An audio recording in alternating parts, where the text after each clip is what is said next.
اور ایک دلیر خاتون تھی. انہوں نے صرف کے پی کے میں نہیں بلکہ پاکستان میں سیاسی جدوجہد میں اور بے خوفی کے ساتھ، جرأت اور دلیری کے ساتھ انہوں نے سیاسی عمل کو بڑھایا. جب ان کے خاوند جناب ولی خان صاحب حراست میں لیے گئے، جو کہ خود بڑے ایک باصول اور بڑی پختہ سیاسی سوچ رکھنے والے انسان تھے،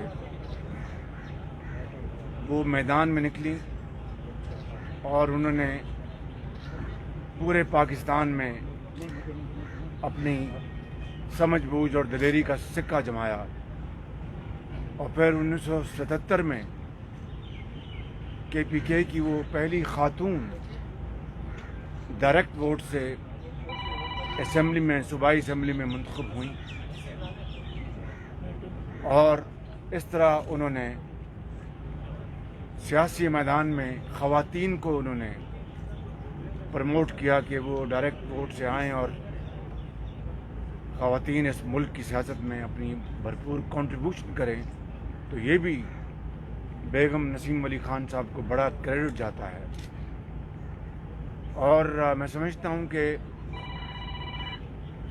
یہ جو پارٹی ہے اے این پی کی، ان کی جو قربانیاں ہیں پاکستان کے لیے اور دہشت گردی کے خلاف، ان کی جو قربانیاں ہیں وہ نہ صرف بے مثال ہیں بلکہ لازوال ہیں. اے این پی کے اندر حاجی بشیر احمد بلور اللہ کو پیارے ہوئے، جہاں جہاں دہشت گردی گھر اجاڑتی تھی وہاں پر وہ پہنچ جاتے تھے. ان کے بیٹے ہارون بلور، انہوں نے شہادت کا جام نوش کیا. حاجی غلام احمد بلور یہاں بیٹھے ہیں، ان کے خاندان کے سر تعلق تھا ان کا بشیر بلور صاحب کا اور ہارون بلور کا. میاں افتخار بیٹھے، ان کے جواں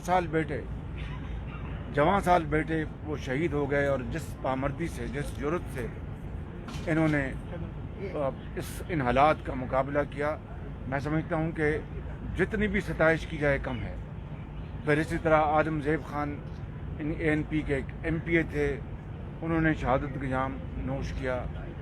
اسی طرح جب ہارون بلور جب شہید ہوئے تو کئی ساتھیوں کے ساتھ اور بھی انہوں نے شہادت نصیب کی. تو میں سمجھتا ہوں کہ اے این پی باقی ملک کے اندر جہاں جہاں قربانیاں دی گئی ہیں وہاں پر اے این پی کو ہمیشہ یاد رکھا جائے گا. اور اگر میں یہ کہوں کہ کے پی کی کا جو صوبہ ہے، انہوں نے پورے صوبے نے، عوام نے، اس صوبے کے اندر معاشرے کے ہر فرد نے ایک فرنٹ لائن سٹیٹ کے طور پر دہشت گردی کا مقابلہ کیا اور پاکستان میں امن قائم کرنے کے لیے، امن بحال کرنے کے لیے، دہشت گردی کے خاتمے کے لیے اے این پی کی قربانیوں کو ہمیشہ تاریخ سنہرے حروف سے یاد رکھے گی. اور آج دیکھیے کس طریقے سے فلسطین میں بچوں کو شہید کیا جا رہا ہے. اور یہ خونی مناظر جب ہم آج ٹیلی ویژن پر دیکھ رہے ہیں تو جو اے پی ایس کے بچے، ان کی یاد تازہ ہوتی ہے کہ کس طریقے سے ان خونخواروں نے ان اپنا بچوں کو، جو کہ پھول تھے ہمارے اور وہ کھلنے سے پہلے وہ مرجھا گئے. میں سمجھتا ہوں کہ اے پی ایس کا واقعہ ہمیشہ تاریخ میں یاد رکھا جائے گا کہ جس طرح ان بچوں کو شہید کیا گیا. اور فلسطین کے جو مناظر آپ دیکھتے ہیں ان کوئی فرق نہیں ہے. تو میں سمجھتا ہوں کہ یہ جو قربانیوں کی ایک لازوال داستان ہے اور یہ جو پولیٹیکل ایفرٹ ہے، میں خان ولی خان صاحب مرحوم، اللہ ان کو جنت نصیب کرے، میرا ان سے بھی ان بڑے قریب سے دیکھنے کا موقع ملا. وہ یقیناً ایک بہت ہی عزیز شعور وہ سیاستدان تھے، مدبر انسان تھے اور بااصول انسان تھے. میں سمجھتا ہوں کہ آج بیگم نسیم علی خان صاحبہ کا اس دنیا سے چلے جانا یہ تو اللہ تعالیٰ کی مرضی ہے اور اس کی مرضی کے آگے ہم سب سر جھکاتے ہیں. ایک بہت بڑا خلا وہ چھوڑ گئیں. اللہ تعالیٰ سے ہم سب دست بدعا ہیں کہ ان کو جنت الفردوس میں جگہ عطا فرمائے اور ان کے گھر والوں کو سب کو صبر جمیل عطا فرمائے۔ میاں صاحب یہ بتائیے کہ آپ کی رہائی اور بیرون ملک روانگی، اسے ڈیل اور حکومت کی طرف سے جو کچھ کیا جا رہا ہے آپ کو روکنے کے حوالے سے، اسے اس ڈیل کا رد عمل قرار دیا جا رہا ہے، آپ کیا کہے گا اس بارے میں؟ کیا میں پہلی مرتبہ گرفتار ہوا؟ بتائیے نا جی، میری طرف دیکھیں نا۔ جی میرے ساتھ میں پہلی مرتبہ گرفتار ہوا، ہوتے رہے آپ۔ سب سے پہلے مرتبہ میں 1996 میں گرفتار ہوا۔ اس کے بعد میاں نواز شریف کے ساتھ اٹکری میں رکھا گیا، لانڈی جیل میں۔ یہ بیٹھے ہیں شاہد عباسی، ان کے ساتھ لانڈی جیل میں نے اور سید غوث علی شاہ صاحب نے، میاں نواز شریف صاحب نے، وہاں پر ہم نے اٹک جیل میں اپنا لانڈی میں جیل کاٹی۔ میاں نواز شریف صاحب کی صاحبزادی نے جیل کاٹی، حمزہ شہباز شریف نے جیل کاٹی، میاں نواز شریف صاحب نے جیل کاٹی۔ کیا یہ ڈیلیں ہیں؟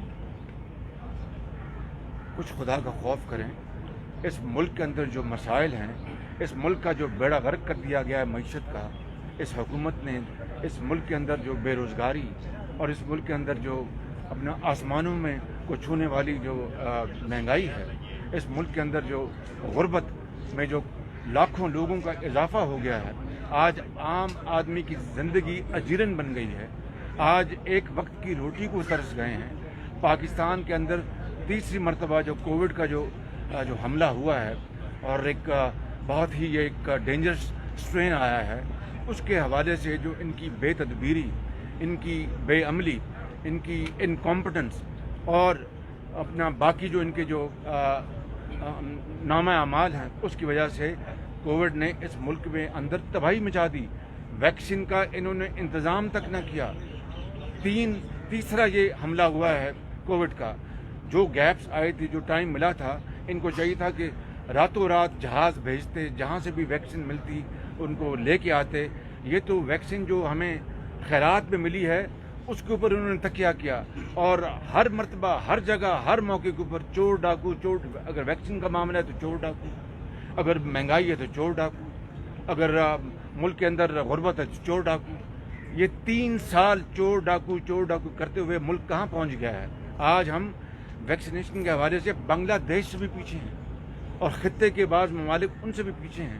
اگر نواز شریف کی حکومت ہوتی اس ملک کے اندر، تو جس طرح نواز شریف کی قیادت میں جس طرح ڈینگی کا مقابلہ کیا گیا تھا، ڈینگی کا، اور اس وقت انہوں نے کہا تھا ڈینگی برادران، یعنی مذاق، یعنی قوم کا، یعنی ایک سنگین مذاق تھا قوم کے ساتھ، اور آج نہ ٹیکے ہیں، نہ کوئی سپرویژن ہے، نہ کوئی پوچھنے والا ہے، نہ کوئی اور بات کرنے والا ہے۔ کوئی سوال ہوتا بھی ہے تو یہ چور ڈاکو میں انارن دوں گا۔ او بھائی تمہیں کون کہتا ہے انارن؟ شہباز شریف صاحب یہ بتائیں ذرا، شہباز شریف صاحب ابھی تو معاملات سارے طے ہو گئے ہیں، پنجاب میں فارورڈ بلاک بھی سامنے آیا ہوا ہے، جہانگیر ترین گروپ نے آپ لوگوں کے ساتھ کوئی رابطہ وغیرہ کیا ہوا ہے حکومت بنانے کے لیے کہ نہیں؟ ڈھیر ہے مہربانی جی، کوئی اپنا وہاں پہ جو ہے ہمارا پارٹی کا ابھی اس بارے میں کوئی اپنا سٹینڈ نہیں ہے۔ پارٹی میں مشاورت ہوگی ہمیں کیا کرنا ہے۔ یہ جو جہانگیر ترین صاحب کا اپنا گروپ ہے یا پی ٹی آئی جانے وہ جانے، یہ ان کا اپنا اندرونی معاملہ ہے، ہمارا اس میں کوئی عمل دخل نہیں ہے۔ آپ کو باہر جانے سے روکا گیا، آپ کا نام ایگزیکٹ کنٹرول لسٹ میں ڈالا گیا،